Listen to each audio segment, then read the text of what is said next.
Hello friends, स्वागत है आप सभी का एग्जाम प्लेटफॉर्म में।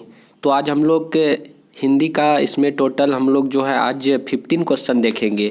तो हिंदी में टोटल 30 क्वेश्चन होगा, बट 30 में जो आपका 15 क्वेश्चन जो है आपका जो गद्यांश से रहता है, तो उसमें आपका 15 क्वेश्चन वहाँ से आ जाते हैं। तो आप लोग गद्यांश को पढ़ के आसानी से समझ के उसको आंसर कर सकते हैं। तो उसमें से कुछ क्वेश्चन आपका उपसर्ग और प्रत्यय से रहते हैं, उसके बाद पर्यायवाची शब्द से रहते हैं, उसके बाद संधि से रहते हैं। तो इस तरह से आप लोग उन सारे क्वेश्चन को आसानी से कर सकते हैं, जो कि गद्यांश को आप लोग बढ़िया से समझ लीजिएगा तो आसानी से वे 15 क्वेश्चन को हल कर सकते हैं। तो उसके बाद जो 15 क्वेश्चन इधर बच जाता है तो वो आपका बाल विकास से संबंधित रहता है, जो कि पर्यावरण में भी वही हाल होता है, गणित में भी वही होता है, जो 15-15 करके डिवाइड हो जाता है। तो 15 आपका सिलेबस से मतलब कि जो मैथ का क्वेश्चन रहेगा और 15 आपका बाल विकास से संबंधित रह जाता। तो उन्हीं क्वेश्चनों में से आज हम लोग जो है 15 क्वेश्चन लगभग आपका जो बाल विकास से संबंधित जो हिंदी के क्वेश्चन रहेंगे उसे हम लोग कवर करेंगे। तो सबसे पहले आप लोग एग्जाम प्लेटफॉर्म पे नए हैं तो आप लोग एग्जाम प्लेटफॉर्म को जल्दी से सब्सक्राइब कर लीजिए। तो चलिए देखते हैं आज का फर्स्ट क्वेश्चन। पहला क्वेश्चन है आपका, यदि शिक्षक विद्यार्थियों को शब्दावली सिखाने में मदद करना चाहते हैं तो निम्नलिखित में से कौन सा तरीका सबसे प्रभावशाली होगा। यदि शिक्षक विद्यार्थियों को क्या सिखाना चाहते हैं, शब्दावली सिखाने में मदद करना चाहते हैं तो निम्नलिखित में से कौन सा तरीका सबसे प्रभावशाली होगा। कहानियों और चित्रों का प्रयोग, दोहराव ड्रिल का प्रयोग, लिखित अभ्यास का प्रयोग, पाठ्य पुस्तकों का उपयोग। तो इनमें से जब ऑप्शन ए आप लोग मतलब कि देख रहे हैं कि कहानियों और चित्रों का उपयोग, जब छोटे बच्चे होते हैं उसे कहानी और चित्रों का यदि सहारे आप लोग मदद से यदि पढ़ाते हैं तो वह बच्चे बहुत ही जल्दी अनुकरण करते हैं और सीखते हैं। तो इस तरह से ऑप्शन नंबर ए जो है आपका राइट हो जाएगा। तो कहानियों और चित्रों का प्रयोग। उसके बाद बढ़ते हैं हम लोग अगला क्वेश्चन। तो है बहुभाषावाद शिक्षा का एक ऐसा संसाधन है जिसका उद्देश्य है। तो बहुभाषावाद शिक्षा का एक ऐसा संसाधन है जिनका उद्देश्य क्या है। तो ऑप्शन ए में है शिक्षण अधिगम के लिए विद्यार्थियों की भाषाओं का उपयोग करना। तो ये ऑप्शन थोड़ा सा आप लोग बढ़िया से पढ़ेंगे कि शिक्षण अधिगम क्या है। शिक्षण अधिगम के लिए विद्यार्थियों की भाषाओं का उपयोग करना। जो हम लोग क्लास में जो है सीखने सिखाने की जो क्रिया होती है उसमें जो बच्चे जिस भाषा को सीखते हैं, बच्चे जिस भाषा में बात करते हैं, यदि हम उसे उस भाषा में समझाएं तो वह बहुत ही ज़्यादा महत्वपूर्ण रखता है। तो इस तरह से ऑप्शन ए आप लोग का बिल्कुल राइट हो जाएगा। शिक्षण अधिगम के लिए विद्यार्थियों की भाषाओं का उपयोग करना। विद्यार्थी जिस भाषा को अच्छे से समझते हैं, जिस भाषा को बोलते हैं, तो उसी भाषा में उसे क्या करना है, समझाना है। ये बहुत ही ज़्यादा इम्पोर्टेंट संसाधन होगा। चलिए बढ़ते हम लोग आगे।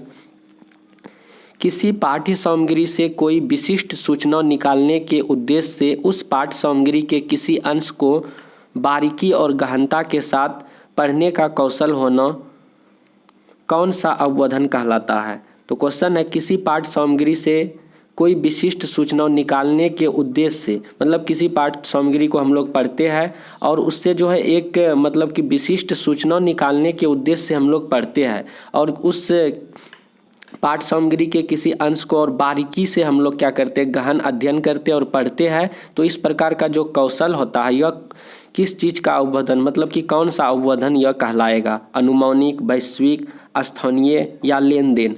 तो आपका ऑप्शन नंबर 3 जो है स्थानीय, ये बहुत ही ज़्यादा इम्पोर्टेंट है। तो स्थानीय अवबोधन जो कि इसमें किसी भी पाठ का जो है बारीकी से गहन अध्ययन, गहराई से अध्ययन किया जाता है तो स्थानीय कहलाता है। तो इस तरह से राइट आंसर हो जाएगा आपका ऑप्शन नंबर 3। उसके बाद अगला क्वेश्चन है बहुबुद्धि के सिद्धांत के संदर्भों में निम्नलिखित में से कौन सी बुद्धि भाषा से संबंधित है। मतलब कि बहुबुद्धि सिद्धांत किसने दिया था, तो हार्वर्ड गार्डनर साहब ने दिया था, जिसमें 8 प्रकार की बुद्धि उन्होंने बताई थी। तो इसमें बहुबुद्धि का सिद्धांत जो कि भाषा से मतलब कि संबंधित कौन सी बुद्धि है, तो भाषा से संबंधित आपका हो गया कौन सा, भाषाई मौखिक बुद्धि। ऑप्शन नंबर 2 इसका बिल्कुल राइट आंसर हो जाएगा। तो क्वेश्चन में भाषा है तो आपका ऑप्शन में भी भाषा वाला बुद्धि हो जाएगा, तो भाषाई मौखिक बुद्धि। तो इसमें जो है भाषाई मौखिक बुद्धि में जो है क्या होते हैं, जैसे लीडर वगैरह नेता लोग जो होते हैं उसमें भाषण देने की बहुत ही अच्छी कला होती है। इस तरह से भाषाई मौखिक बुद्धि हो जाती है। उसी तरह शारीरिक बुद्धि भी होता है, जैसे कि प्लेयर वगैरह जो खिलाड़ी होते हैं और एक्टर वगैरह होते हैं उसमें जो है शरीर के एक्टिविटी मतलब कि वो लोग बहुत ही अच्छे तरह से दिखाते हैं, तो उस तरह से शारीरिक बुद्धि हो जाते हैं। उसी तरह से गायन बुद्धि भी होते हैं, जो कि गायक सबको मतलब कि गायकों में पाया जाता है, जैसे कि लता दीदी आप लोग जानते ही है कितनी अच्छी तरह से गाती थी, तो इस तरह से हो जाते हैं। चलिए आगे बढ़ते हैं। इनमें से कौन से बहुभाषावाद के लाभ हो सकते हैं? इनमें से कौन से जो है बहुभाषावाद के लाभ हो सकते हैं? ऑप्शन ए है समृद्ध शब्दावली और प्रभावशाली भाषण, अन्य संस्कृति के प्रति सहिष्णुता और सम्मान, सीमित रोजगार के अवसर। देखिए ऑप्शन 3 में क्या है, सीमित रोजगार के अवसर। तो किसी भी सीटेट में हम लोग सीमित वगैरह जो मतलब कि सीटेट में एक तरह का ऑप्शन होता है क्या, बहुत ही मतलब कि ज़्यादा वाला चीज़ जो आता है वो ज़्यादा सटीक होता है, न कि जो है किसी भी चीज़ का लिमिट में रहे वो ऑप्शन उतना सटीक नहीं होता। तो ऑप्शन 3 में बोल रहा है सीमित रोजगार के अवसर, तो ये उतना सही नहीं लग रहा। उसके बाद चौथा है पराभाषिक जागरूकता, ये सही है। तो इस तरह से 1, 2 और 4 किस में है, 4 में, तो इस तरह से आपका राइट आंसर हो जाएगा। चलिए बढ़ते हैं अगला क्वेश्चन। वागत्स्की के अनुसार जब कोई बच्चा या बच्ची भाषा की मदद से अपने स्वयं के कार्यों को निर्देशित करता है या करती है, लेकिन वह भाषा दूसरों के लिए श्रव्य नहीं है, उसके वाचन को क्या कहेंगे? वागत्स्की के अनुसार, तो उसके अनुसार जो है जब कोई बच्चा या बच्ची भाषा का मदद करते हैं और स्वयं के कार्यों को निर्देशित करने के लिए, अपने आप खुद के कार्यों को निर्देशित करने के लिए करता है, और वह भाषा जो है दूसरों के लिए श्रव्य नहीं होता, दूसरे मतलब कि समझ नहीं पाते हैं उनके बातों को, तो वह किस प्रकार का भाषा होगा? आंतरिक भाषण, निजी भाषण, सामाजिक भाषण, आत्म केंद्रित भाषण। तो इस प्रकार के भाषण जो है आंतरिक भाषण होते हैं। तो इस तरह से निजी भाषण में क्या होते हैं कि दूसरे जो है समझते हैं, तो इस तरह से आंतरिक भाषण का ये हो जाएगा। देखिए यहाँ पे क्या है, मौन या आंतरिक वाक्य। तो यहाँ पे दिया गया है यह एक वाक्य है जिसमें शब्दों या शब्द छवियों का उपयोग श्रव्य या दृश्य के रूप में बोलने के बजाय विचारों में किया जाता है। इस प्रकार की वाक क्षमता तब आती है जब बच्चे लगभग 7 वर्ष या उससे अधिक का होता है। तो यहाँ पे और भी दिया गया है, तो यहाँ पे दिया है निजी भाषण के तौर पे यहाँ पे दिया है। यहाँ पे निष्कर्ष में आप लोग पढ़ेंगे। निष्कर्ष निकलता है कि वागत्स्की के अनुसार जब कोई बच्चा बच्ची भाषा की मदद से अपने स्वयं के कार्यों को निर्देशित करता है या करती है, लेकिन वह भाषा दूसरों के लिए श्रव्य नहीं है, उसके वाचन को क्या कहेंगे? आंतरिक भाषण कहते हैं। तो इस तरह से आंतरिक भाषण आपका बिल्कुल राइट आंसर हो जाएगा। उसके बाद अगला क्वेश्चन है भाषा विज्ञान की कौन सी शाखा संदर्भ में भाषा से जुड़ी हुई है? तो भाषा विज्ञान की कौन सी शाखा संदर्भ में भाषा से जुड़ी हुई है? तो अर्थ विज्ञान, उपयोगिता विज्ञान, आकृति विज्ञान, स्वर विज्ञान। तो इसका राइट आंसर हो जाएगा ऑप्शन नंबर 2, उपयोगिता विज्ञान इसका बिल्कुल राइट आंसर हो जाएगा। उसके बाद अगला क्वेश्चन है शिशुओं में भाषा के विकास के संबंध में कथन अ और ब पर विचार करें। कथन अ में कहा गया है शैशवावस्था से बच्चे की वाक नली एक वयस्क मानव की तुलना में जानवरों की तरह अधिक होती है। बिल्कुल सही बात है। छोटे बच्चे देखिएगा आप लोग की शैशवावस्था में जो बच्चे होते हैं वो बहुत ही जोर से चिल्लाते हैं, ठीक मतलब कि एक जानवर की तरह, मतलब कि मतलब कि जानवर के समान वो मतलब कि चिल्लाएगा और आपको कान में बहुत ही ज़्यादा जो है मतलब कि लगेगा उसका आवाज़। उसके बाद ब में कह रहा है 6 से 12 महीने के दौरान एक बच्ची तरह तरह से बलबलाना और दोहराव वाले मतलब कि बबलाना से संलग्न है। ये भी मतलब कि तो आपका बताना है कि कौन सा जो है इसका राइट आंसर होगा। तो ऑप्शन नंबर 3 जो है यानी कि दोनों सही है। तो शैशवावस्था में बच्चे की वाक नली जो है एक वयस्क की मानव तुलना से मतलब कि जानवर की तरह अधिक होती है, बिल्कुल सही बात है। और 6 से 12 महीने के दौरान एक बच्ची जो है तरह तरह के बलबलाना और दोहराव वाले मतलब कि आवाज़ इस तरह से संदर्भित है। तो 6 से 12 महीने के जो बच्चे होते हैं तो बहुत प्रकार की आवाज़ निकालेंगे, मतलब कि आवाज़ तो आपको समझ में नहीं आएगा बट वह छोटे बच्चे क्या करते हैं, बलबलाते हैं। उसके बाद है एक बोली मानक बोली का दर्जा पाने के लिए निम्नलिखित चरणों से गुजरती है। एक बोली जो है वह मानक बोली बन जाए, इस दर्जा को पाने के लिए वह किन किन चरणों से होकर गुजरती है? तो वह पहले में चयन किया जाता है, उसके बाद संहिताकरण होता है उसका, उसके बाद उद्देश्य का निर्धारण होता है। तो इस तरह से ऑप्शन ए बिल्कुल राइट आंसर हो जाएगा। उसके बाद अगला क्वेश्चन है आपका बोली के संबंध में कथन अ और ब पर विचार कीजिए।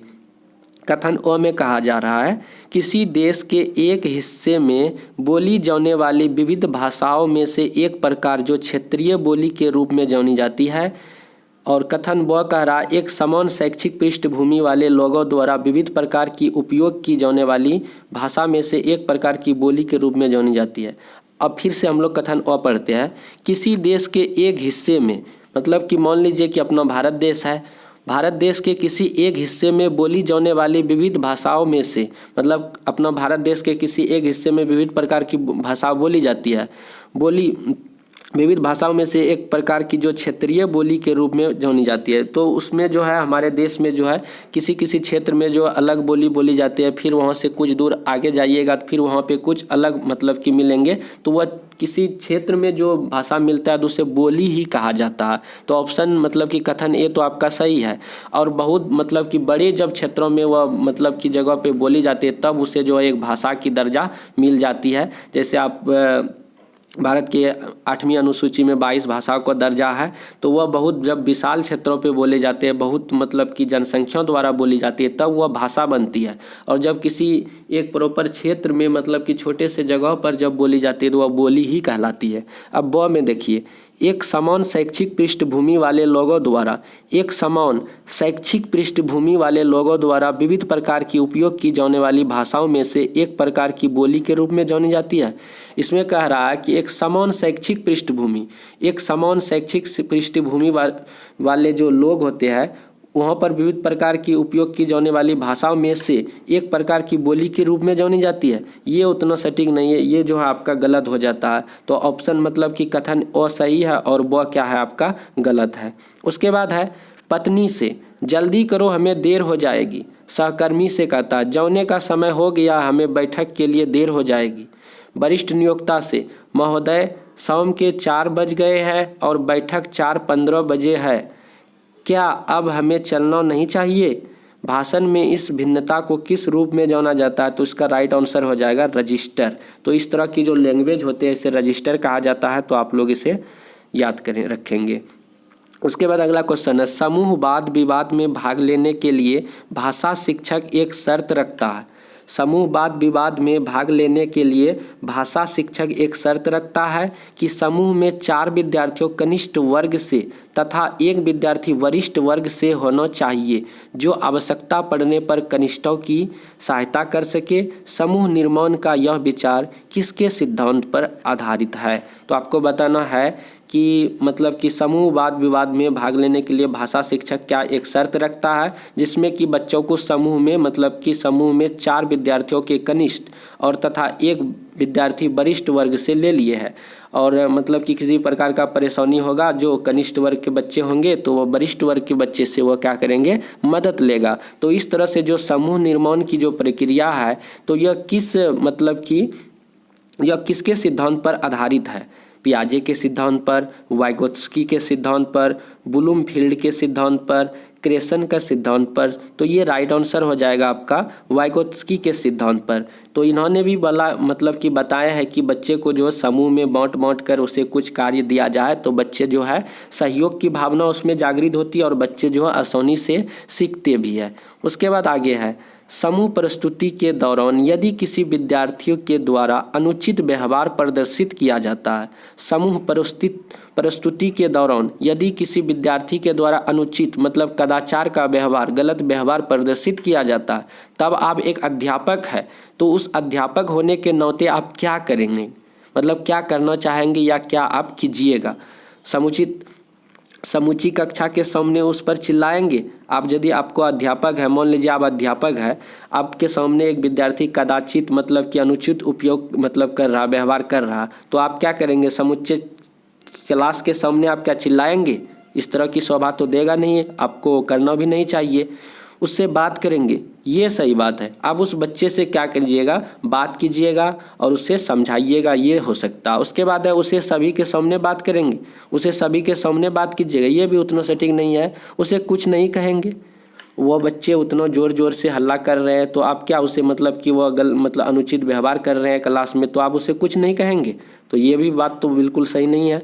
और उसे कुछ नहीं कहेंगे, उसे स्व अनुशासित होने की अपेक्षा करेंगे। और हम क्या कहेंगे, हम एक अध्यापक होने के नाते हम उसे कुछ नहीं कहेंगे और हम सोचेंगे अपने मन में कि बच्चे खुद अपने से ठीक हो जाएगा, अनुशासित हो जाएगा, तो ऐसा अपेक्षा करेंगे। ये भी सही नहीं। लेकिन आपका 2 है ऑप्शन नंबर जो, ये बिल्कुल सही है। उससे हम बात करेंगे, उससे बात करेंगे, समझाएंगे, ऐसे नहीं करो बाबू, ऐसे मत करो, तब वो बच्चे क्या हो जाएगा, अच्छे से मतलब कि फिर अनुचित व्यवहार करने लगेंगे, मतलब उचित व्यवहार करने लगेंगे। उसके बाद अगला क्वेश्चन है आपका, मान्यताओं का वह समूह जो इस बात की व्याख्या करता है कि भाषा संरचना या नियमों का समूह है, किस रूप में जाना जाता है।